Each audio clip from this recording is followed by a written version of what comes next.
Hello Nactus, c'est Emeric du projet Together. Donc pour conclure un petit peu ces 3 jours de webcamp avec Nactus et après avoir pu rencontrer différents professionnels et avoir pu parcourir les différents packs. Donc j'ai pu en arriver jusqu'au pack 2 qui m'a permis déjà d'un un premier temps pouvoir évaluer un petit peu la distribution de mon offre, l'acquisition de mes bénéficiaires, de nouveaux bénéficiaires et aussi pouvoir distinguer mes clients de ces utilisateurs bénéficiaires justement. La relation également que j'allais entretenir avec eux et pouvoir également animer sa communauté. Dans un autre temps, j'ai pu voir aussi sur le pack 2 comment stabiliser son offre et comment se différencier aussi de ce qui pouvait se faire et comment j'allais aborder mon business plan.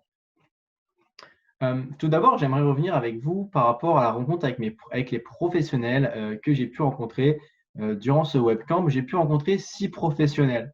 Ces 6 professionnels, ils m'ont fait réfléchir et mûrir aussi sur l'idée de mon projet, sur l'idée de Together et de l'offre et des besoins qui émergeaient de ma solution. Donc, j'ai pu avoir un petit peu de recul et de feedback. J'ai pu avoir un petit peu de recul et de feedback par rapport à tout ça. Et le retour qui venait le plus souvent, c'était, tiens, Emeric, tu devrais te centraliser juste sur une offre et juste sur un persona type. Ça a permis aussi d'avoir plus de réflexion par rapport à tout le travail qui a pu être réalisé en amont de ce webcamp et potentiellement aussi voir la vision de différents acteurs qui, eux, ont déjà une expérience dans ce domaine-là, qui ont déjà pu tester un prototype ou un produit ou avoir une expérience dans le milieu de l'entrepreneuriat. Donc ça m'a emmené un petit peu à réfléchir sur comment j'allais revoir mon offre euh, pour cibler juste une personne, un type de personne, un persona avec un réel besoin. Donc j'ai pu réapprendre à Donc, j'ai pu réévaluer un petit peu grâce aux interviews que j'ai réalisées, un autre type de plan d'action et pouvoir se centraliser sur une seule personne ou une seule type de personne ou un personnage justement et pouvoir aussi l'adapter à une seule offre. Donc, je vais vous montrer le business plan que j'ai réalisé durant ces 3 jours. Donc, je veux le faire évoluer et modifier en rapport à tout ce que j'ai pu voir durant, euh, durant ces 3 jours de webcamp.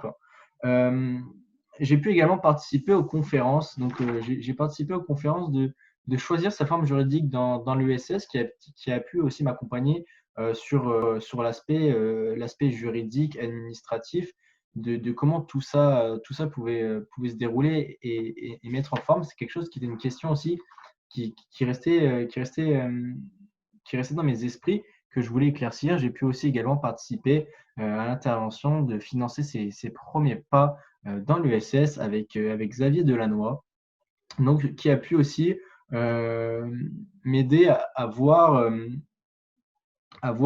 quel grand type de financement je pouvais adopter et le personnaliser directement par rapport à mon service. Dans un autre temps, j'ai aussi participé à la conférence, à l'activité de réaliser le premier test de son projet avec Alexandre Durand et Maxime Durand. J'ai aussi participé à la conférence, à l'activité de réaliser le premier test de son projet avec Alexandre Durand et Maxime Durand.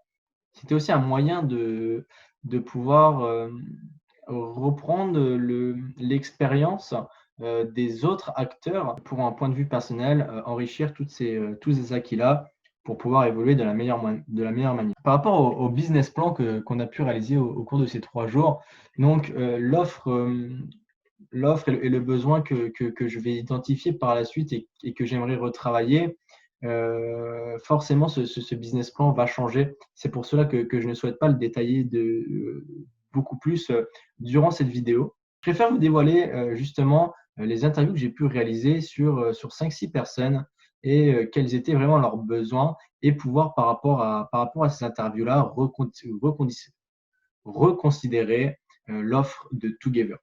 Je vous laisse regarder ça tout de suite. Snapchat. Et pourquoi utilises-tu Snapchat? Est-ce que tu aurais une raison pour laquelle Snapchat et pas une autre plateforme? Alors, pourquoi Snapchat? Parce que déjà, souvent, tu as déjà des groupes d'amis établis. C'est vrai que maintenant, les groupes Messenger ou même Instagram, c'est pas trop. Enfin, tu sais, c'est beaucoup moins actuel que Snapchat. C'est vrai qu'il y a beaucoup plus de groupes sur Snapchat. Et du coup, c'est vrai que c'est plus. Enfin, moi, c'est un réflexe de dire dans le groupe Snapchat, ouais, les gars, on fait un truc ce soir ou quoi. C'est vrai que même si on avait un groupe Instagram ou autre, je le dirais pas sur Instagram, je le dirais plus sur Snapchat parce que je trouve que c'est plus approprié aux sorties. Je suis allée sur Facebook, il y a des groupes des opéras à Londres ou des groupes des gens à Londres. Et c'est comme ça que j'ai rencontré des personnes. Pourquoi? Parce que c'est sympa de faire des choses qu'on aime bien avec des gens qu'on ne connaît pas forcément pour apprendre à les connaître et partager une activité qu'on a en commun. J'aimerais bien aller dans des musées, des choses comme ça avec des gens qui sont autant intéressés que moi. Ça dépend de la situation, ça dépend de la journée, ça dépend de tout. On va dire qu'un mercredi soir, c'est beaucoup plus compliqué qu'un jeudi soir. Et du coup, est-ce que tu serais à même d'utiliser notre application pour potentiellement voir qui pourrait sortir à proximité de toi et pouvoir potentiellement le rejoindre? Honnêtement, ouais. Complètement. Histoire de voir un petit peu les gens qui possèdent l'application, en fait, qui sont pour rencontrer du monde, quoi. Les plateformes que j'utilise, c'est les réseaux sociaux, Messenger, Snap. Et souvent, on réalise des groupes pour savoir qui est chaud pour sortir. Enfin, je sais que déjà, le changement d'école, arriver dans une nouvelle école, c'est assez compliqué de s'intégrer. Donc, heureusement qu'il y a les associations étudiantes et des fois, elles ne font pas forcément leur taf. Arriver dans une nouvelle ville, quand on ne connaît pas forcément quelqu'un, qu'on n'a pas de repères, c'est quand même compliqué de rencontrer des personnes. Je sais que moi, j'utilise Tinder, même si ce n'est pas la fonctionnalité principale. Ça permet de rencontrer des gens où on voit un peu les descriptions. Ouais, 2-3 fois. 2-3 fois par semaine, généralement. Après, sinon, s'il y a des soirées en plus et tout, ça peut varier. Ouais. Si on pouvait, par exemple, avoir déjà des lieux avoir des lieux voilà, insolites qui sont, par exemple, je sais pas, étoilés, genre avec des avis et tout, tu vois, ce serait plus simple au lieu de nous-mêmes, par exemple, aller chercher sur, euh, sur Internet, savoir si il a des bons avis, enfin, savoir s'il y a tel événement ou autre, tu vois. Et si cette application me permet de trouver de bons événements, enfin, ce que je recherche moi pour rencontrer des gens et profiter de cette application pour cela, ouais, carrément. Et voilà les interviews que j'ai pu réaliser avec différentes personnes. La prochaine étape sera de pouvoir interviewer aussi nos clients, donc ce serait potentiellement aussi des entreprises. J'aimerais orienter mon offre plus sur les bars. Donc potentiellement interviewer des responsables, des managers, des personnes qui sont acteurs de ces secteurs-là. Webcamp a été l'occasion pour moi de voir une autre vision et de pouvoir se confronter réellement à la réalité et ce qui se passait sur le terrain. C'est pourquoi je vais pouvoir par la suite retravailler sur tout mon projet et pouvoir créer un business plan plus adapté aux besoins et à ma clientèle. Je reste connecté avec vous, avec mon accompagnatrice, et on va pouvoir faire évoluer ce projet dans le meilleur sens.